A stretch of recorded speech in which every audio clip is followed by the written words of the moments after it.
Your brain is not weak. Your focus is under attack. Notifications, noise, stress, poor sleep, and unplanned studying are silently draining your attention. That is why you can sit for hours with books open and still feel like nothing is going in. Before we fix focus, answer this honestly. When you sit down to study, what distracts you first? Your phone, your thoughts, or your environment? This single answer explains almost every concentration problem students face today. Stay till the end, because one small shift today can double your focus without studying longer.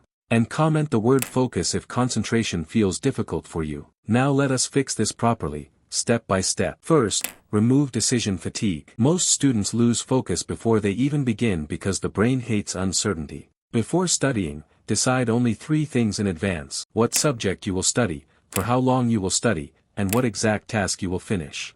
Instead of saying, study biology, be specific. Finish the respiration diagrams and revise the key definitions. Clear goals tell your brain exactly what to focus on. Second, use the 45-10 rule correctly. Study for 45 minutes and then stop for 10 minutes. During the break, stand up, stretch, wash your face, or drink water. Do not open social media. Scrolling feels relaxing, but it keeps your brain overstimulated and mentally tired. A restless brain cannot focus deeply. Third, study with a single input. Avoid background videos, music with lyrics, or multiple tabs open. Your brain can focus deeply on only one thing at a time. Multitasking feels productive, but it quietly destroys concentration and retention. Fourth, make your study space boring and consistent. Use the same desk, the same chair, the same light, and the same place every day. When your brain repeatedly studies in the same setup, it learns one rule: desk means study,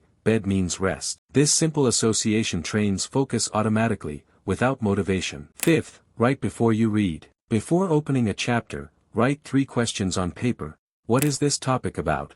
Why is it important? And what can be asked in exams? Now read only to answer those questions. This turns passive reading into active focus and cuts distractions in half. Sixth, protect your energy, not just your time. A tired brain cannot concentrate, no matter how motivated you feel. Sleep at a fixed time, eat light before studying, and avoid heavy meals that make you sleepy. Focus is not about forcing attention, it is about giving the brain the right conditions. Seventh, end every study session with a small win. Summarize what you studied in 5 lines, close the book, and say it out loud once. This final step locks focus, improves memory, and gives your brain a sense of completion. Now a quick reality check. Which one of these habits are you not following right now? Comment the number 1 to 7. I read comments and reply with a fix. Remember this: focus is not talent, and it is not intelligence. It is a system. Build the system, and concentration follows. If this helped you, save it and share it with a friend who studies for hours but remembers nothing.